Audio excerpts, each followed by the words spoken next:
school district as this particular school district here. We're now going to get into budget and budgeting. And of course, a budget gives us a plan on how we are going to bring money or have money come in and how we're going to spend our money. And individuals do budgets and school districts do budgets. So therefore, we want you to have an idea about these processes. And there are a number of ways to do budgeting. The first way, before I get into that, typically when schools get into the budgeting process, they do a lot of planning. They plan and figure out what it is their income's going to be. They figure out what their expenses are going to be.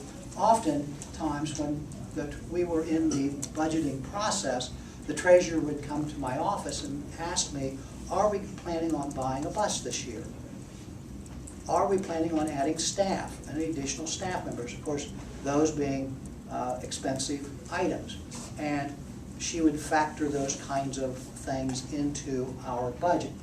Then she would put together the budget, and we're going to detail you here a little later as to what that process is. And then, of course, you implement that budget. When do you think that actually starts? When do you think it starts? July 1st? Yeah, absolutely. Got that in mind now, July 1st. And actually, it starts with an appropriation. We can't spend money out of a budget. It must be appropriated. And once again, we're going to be talking about that in a little bit more detail. And after it's implemented, there is, of course, ever the possibility of an audit. Of course, we learned about that last week. And then you start your cycle all over again. Of course, during this particular implementation, we are buying items and we're expending our funds. The first budget type is called incremental line item budgeting. And this is the type of budget that most school systems use. Here's how it works. You start off understanding that your income is maybe $20 million, and you understand that your fiscal year coming up, you're anticipating a 2% increase. You're anticipating a 2% increase. So, from there, we look at salaries, and salaries are fairly easy to budget because we know that people are going to get step increases. We know that there are going to be some people who are going to get be put higher on the salary schedule, and so you can kind of do a fairly good idea about what that's going to look like. But an incremental budget might increase that by 4%. Benefits, and notice that we have decided that we're going to move that up by 5%. We've already talked about the escalated cost of insurances. Supplies, we move it up 2%, capital outlay 1%, purchase surface 1%, and debt service 1%. So an incremental budget takes last year's actual figures and increases the items by a certain percentage. Incremental budget. We are incrementally increasing the budget. And it's done by line items.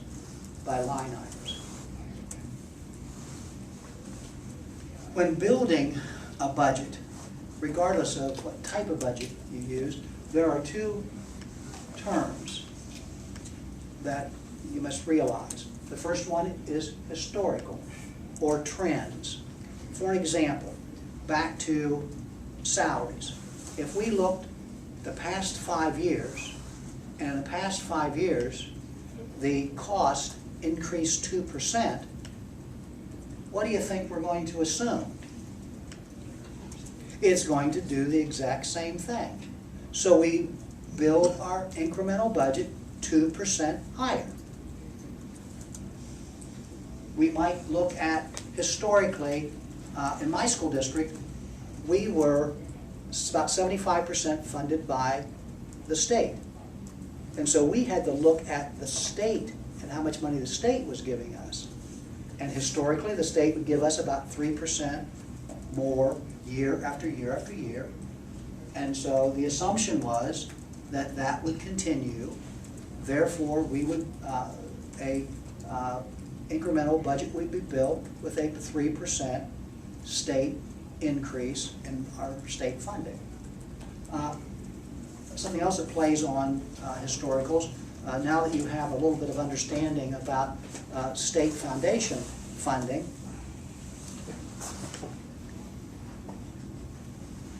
to look at what's happening with transfer students, students leaving your school district.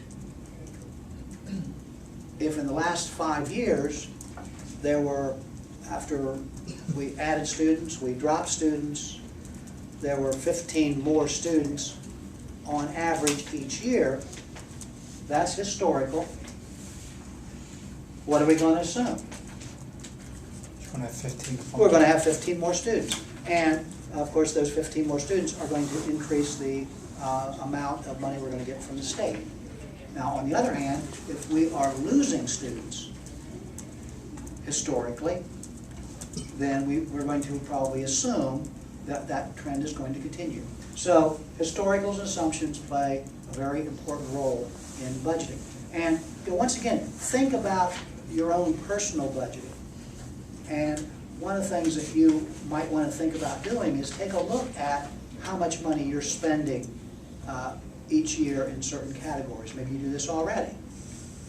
And then you've got to make some assumptions. Now, I would hope that in my own personal budgeting, I'm going to assume that we're not going to have as severe a winter as we had this past year. So I'm hoping that my propane bill will not be taking as big a jump, and it will go back to more historical percentage increase. So historicals and assumptions. My name is Bill Ray. I'm with Alumni Financial Services. I've been in the business in the finance world for well over 20 years. Today's question is how to create a zero-based budget. That's an excellent concept that's catching on and more, and should be well used in government.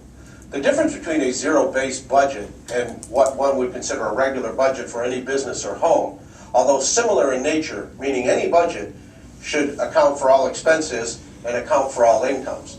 The ideal budget, obviously, is to have more income than expenses.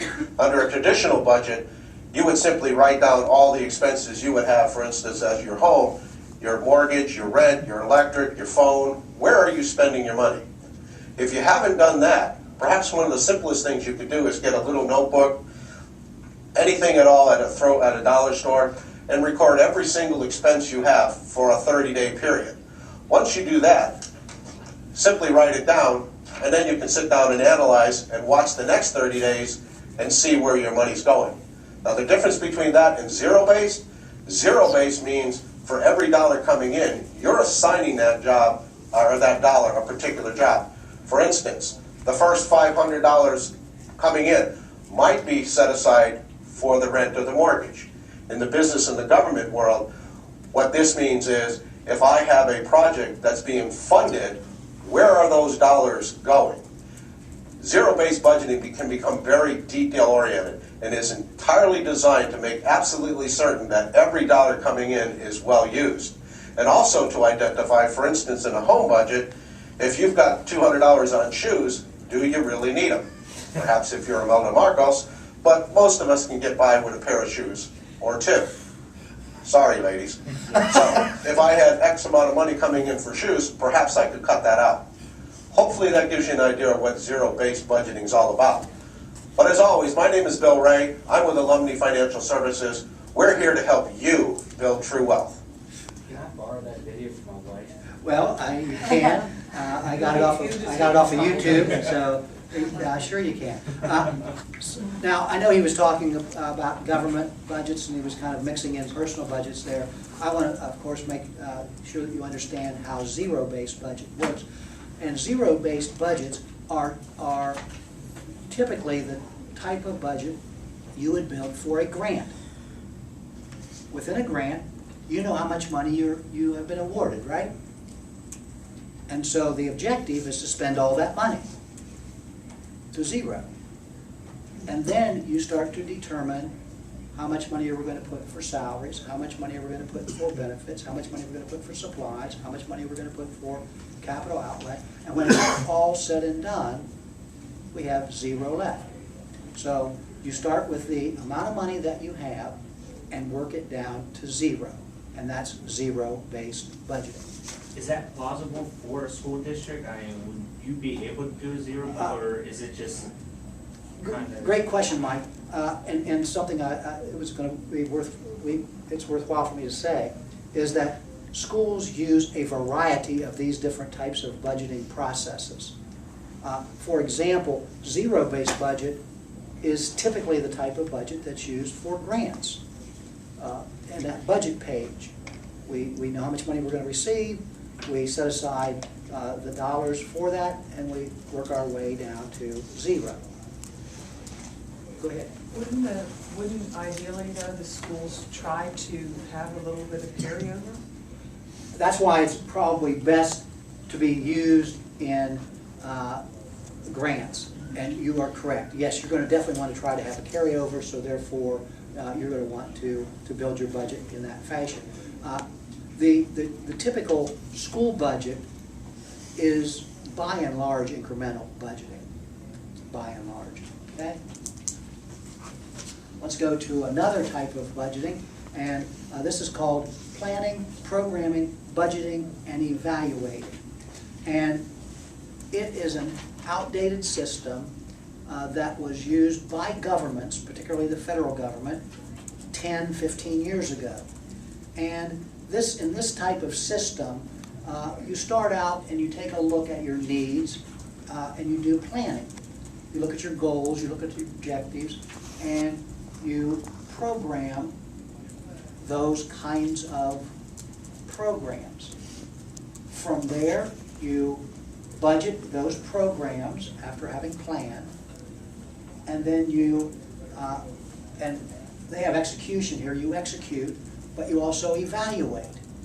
You also evaluate. And so when the government was trying to really balance their budget, they were using this process. And if a program was not working after their evaluation, they didn't budget anymore in that particular program.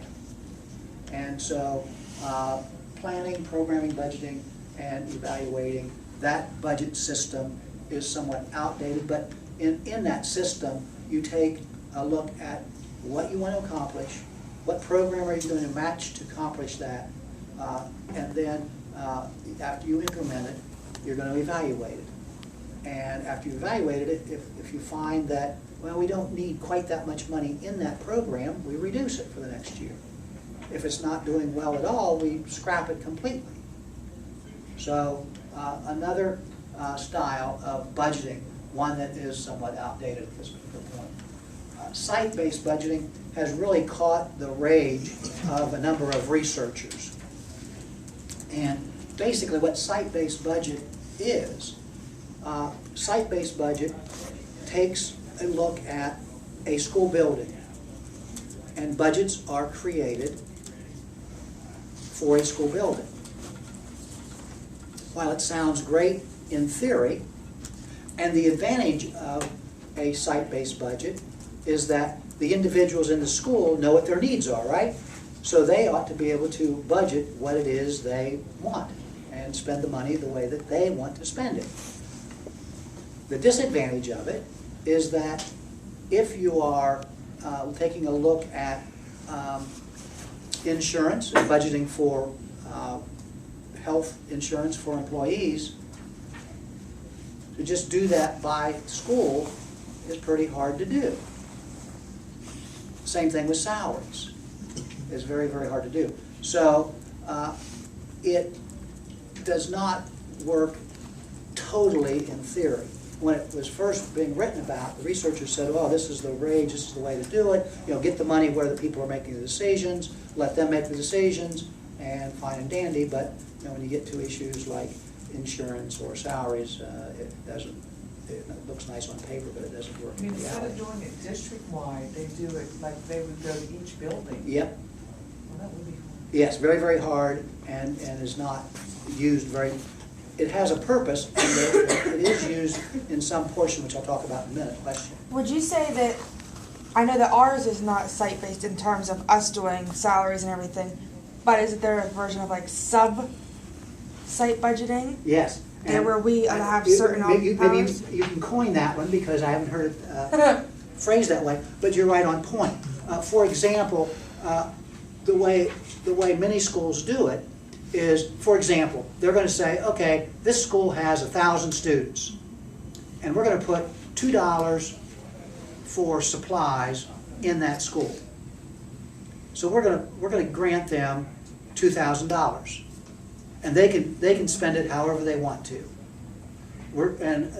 Along those same lines, we have another school who has 500 students, so they're only going to get half that amount. So it's based on kind of the student count. In the meantime, the way we did that was high school got a little extra money because of the nature of high school versus the nature of elementary. Go ahead, Mike. Is that not kind of unfair? I mean, you're kind of like, this theory is, you're kind of hurting the better schools, saying, well, you're already here. We got to get everybody here, so instead of them getting their full budget, you know, these schools are going to get a little bit more allowed to them. You know, I understand that every school wants to keep improving, but if I'm a principal at the school that's already here, I want to keep improving, keep getting better. But you're saying I'm bought, you know, I'm maxed out. Well, I can't. you know, the one thing I want to say to you is, interestingly enough, there isn't a lot of budgeting that's done by performance. Not a lot of budgeting That done would by be per performance. student, right? Typically, What you were saying? more likely by just the number, head count, FTE by student. And typically, and then there are certain line items, you know, for example, like supplies, certain line items. And as a district, a certain amount of money is set aside for that building, but then that building gets to choose what supplies they want to purchase. And if they want to buy it all, they want to spend it all on paper and not buy anything else, well, that's their business in site-based budgeting. And schools do some of this. So schools do incremental budgeting, they do site-based budgeting, and they do zero-based budgeting. So back to my point that a lot of different ways are used to budget. And there are a variety of line items that clearly it's best determined at the building on how they spend their money, not by the central office. Not by the central office. So, and you know, I use paper as the example. So site-based budget. Those are the basic budget models. Those are the basic budget models. And once again, schools, by and large, use a variety of these models to come up with their figures.